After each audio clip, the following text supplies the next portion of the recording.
So we were talking. So we were talking about last week that Ramakrishna Paramhans used to get vision of Kali. He used to see the Devi.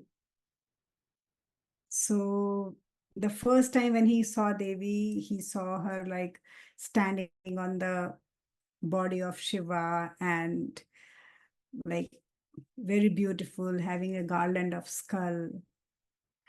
And she was appearing like like when you look at her, you will get scared. But instead of that, he was touched by the warmth, the love, the divine love of the Devi. So when you look at her, when you look at Kali, you can see her like she's so um, scary when you look at her. But he was able to look more deeper into Devi and he got attached to the divine love inside her. And he understood the reality, that what reality is. The reality is the things, how they appear, they are not the truth. Holy and unholy things, both are of equal importance. Sometimes when we see things, they doesn't look good to our eyes, but from inside, they can be very good. But what happened after having the first vision of the Kali, he just turned into insane, a mad person. He wanted to see her again and again. He did not wanted to do anything else. He was just wanted to see her, and he started doing more meditation, more deeper meditation. And he thought that in the temple area it's hard for him to meditate, so he have a small place he created for himself to meditate, and he planted 5 trees there and gave the name Panchvati. Panchvati was the place where Rama stayed for some time during the Ramayana Kal. So he gave the name Panchvati and he started staying there. And whenever you see him, he used to cry so much that his eyes was swollen. What happened to my mom? So his eyes was so swollen that when you look at him, you can see him crying. Can anybody tell me why he used to cry so much? What was the reason of cry? Because of his happiness that he's seeing Kali Ma and I don't know. Anyone else? He thought he would not realize her in this life, and he wanted her constant vision. So anytime he was separated from her, he would cry. Yeah, because he was like, the moment he used to get separated from her, he used to cry. So I have studied, I have seen that all the saints, they cry a lot in front of God. Even many times I have cried a lot in front of God, uncontrolled. So it's not that you want something or you have any problem in your life. It's the feeling of little bit separation which comes inside you, where you feel that little bit gap is there and you want to fill that gap. You don't want to leave your deity. At that time, you start crying. So all the saints have cried a lot. So it's not related to anything of the material world. It's something else. So his eyes used to be swollen with the crying all the time. And he used to call mother all the time. He will sit in front of her, and he started a way of worship that he will take flower, put on his head, his chest, his feet, and then it offer to the god. Why he used to do that, Rohit? Offering to himself and then putting it to God. What was the reason?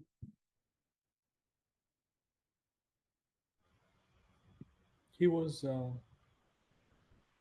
offering it to the divine within him. Yeah, offering to the divine within, the pure oneness, right? So he he was there, he was worshipping the Devi, so he was in Dvaita, in dualism, but at that time also he was experiencing the oneness, the Advait,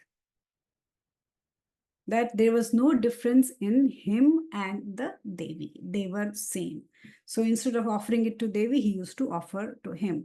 But when his assistants used to see him do like these kind of things, they used to think that he has gone totally mad. How can, if you're offering something to God, how can you offer that thing to yourself and then offer to God? You cannot do that. But he used to do that. So when you are very deep in spirituality, you don't follow any rules. You don't follow any kind of ties. You break down all the ties, because last week we studied, right? Because of breaking the ties, he stopped wearing his Brahminical thread, the Janeb. He said that I'm not going to wear that. So same way, he was not following any of the rules how to pray. Whatever it used to come to him, he used to just pray. So people used to think that he is totally gone, totally insane, or he is in fantasy also. If someone behaves like that, it's very hard to differentiate between a mad person and a very spiritual person like him, because from outside when you look, the behavior of both of them are totally same. So he used to think that, like, people used to think that he's totally mad. To understand him, you have to have that kind of eyes to see that what he's doing, and mind to understand that what he was doing. So Rasomani, the Queen Rasomani's son-in-law was there. He was the main person who used to take care of the entire temple. So sometime when he saw him doing like that, he started understanding that he's not insane. He has something. His eyes are looking something which we all are not able to see. So many small stories like that are here. I think, remember last week I told about how Devi showed him the oneness, that how everything is the same. She gave him the glimpse that it is all ocean and everything is emerging from the ocean. So she gave him the total glimpse of the oneness. But what he was seeing, other people was not able to see at all. So slowly, he was 24/7. It has written like God intoxicated state.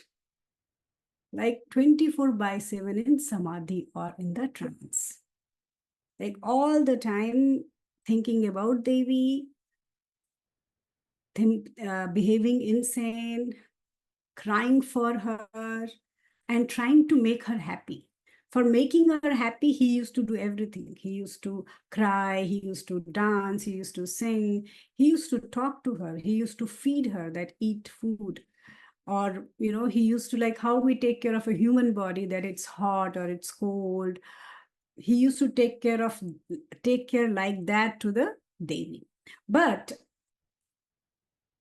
many people I have seen in different religious sect, they behave like that they are taking care of deity so much.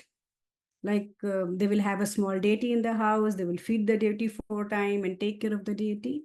But doing all these rituals, they don't go to higher level of spirituality. But Ramakrishna Paramhans, following those rituals, went to the higher level of spirituality, because he was able to break all the bonds, because he was not tied with something, right? Any kind of bond. So like, for example, the ego is the one of the biggest bond. How come the ego comes inside a person? Like, what are the cause of the ego?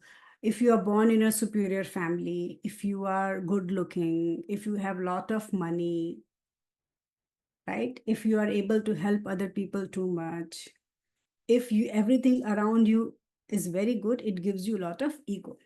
But in the other side, if you don't have these things, then also it creates an ego inside you. So we cannot say the people having so much materialistic life is egoistic, and people who doesn't have anything, uh, they don't have ego. Many people, when you talk to them, they will continuously tell about how sad they are, they don't have money, everybody is rude to them. So this is also a part of ego. This is also a part of I. So he was able to erase both kind of things from his life. That's why with the same rituals, he was able to experience the oneness, but others, people who try to follow him, are not able to experience the oneness. When he used to sit in the meditation, the clicking sound used to come from his body. He used to think that the clicking sound is coming, and his legs and hands used to get just, like fixed at one place. So he cannot move. And hours and hours he will be sitting in the same position, and after some time he will feel that the clicking is opening and his hand and legs are moving. So this part, the body clicking part, it is related to yoga, Hatha yoga. When we sit in the Hatha yoga, when we follow the Kundalini and Hatha yoga, this kind of things happens in our body. Our body, why during the meditation I say everyone to sit straight? Because the energy of Kundalini moves. So his Kundalini was moving with the grace of Devi.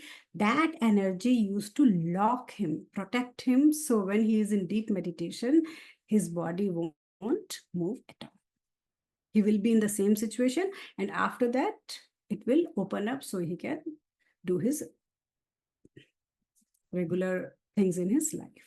So many kind of experience he had with the meditation, with the looking at Devi, the way of worship, that how people should worship, the way of bhakti, like what bhakti is.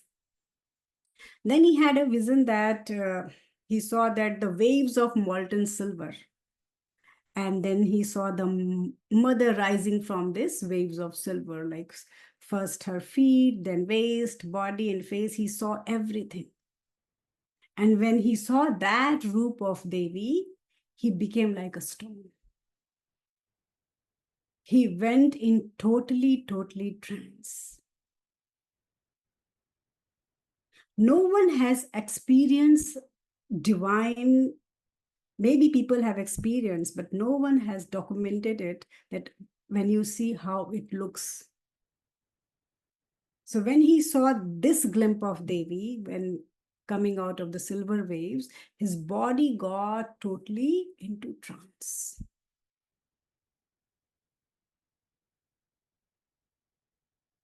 Because what happens, our body, our eyes are not designed to handle darshan of deities. So after some time looking or experience, after some time, we cannot work with it. Our eyes, our body will give up. Our mind cannot think. We cannot describe everything to everyone.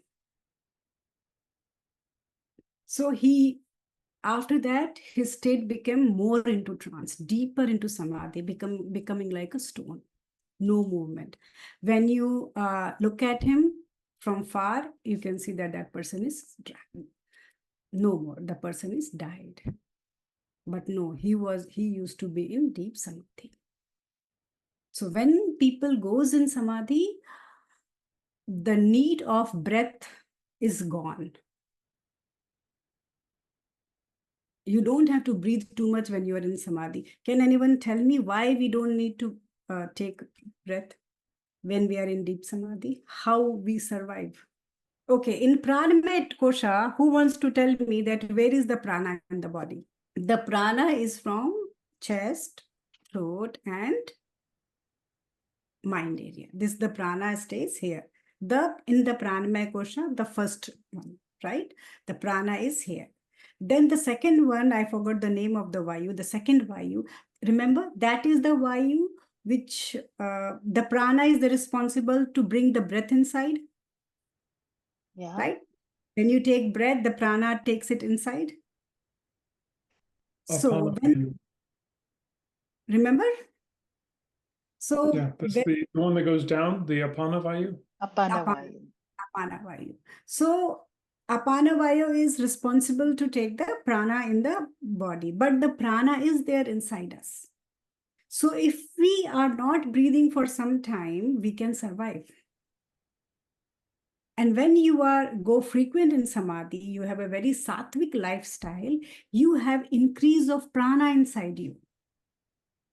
So if in deep samadhi, in deep trance, if you are not breathing properly, at that time, that prana is working on you. What we studied in the Pranamaya Kosha, he is giving the example of that thing. Even I can add my personal experience. Whenever I go in samadhi, I have told many times that I'm not breathing. I don't feel that I'm breathing. The moment the conscious comes back, it's like, okay, I was not breathing properly. So when you go at that stage, don't need to breathe also, because we have storage of prana. With the sattvic lifestyle, we have more and more prana in our upper part of body. With that prana, we can survive for some time. Remember when I was teaching that, I told you guys that many people go dig a hole and go in the samadhi, and then they close that hole and they stay there for longer time. How can they stay without oxygen? Because they have prana inside them. So same thing he used to experience. Now we know that if you're not breathing also in samadhi state, you can survive. But the people who doesn't know this, what will happen to them? They will think that the person has gone. The person is dead. So in that stage, he used to go. So whatever we are studying in yoga, in meditation, and in bhakti, all things you are going to see the experience of everything here. Okay, so be very open and don't think like a story. Because everything what I am teaching, it will be related to something happening to Krishna Paramhans.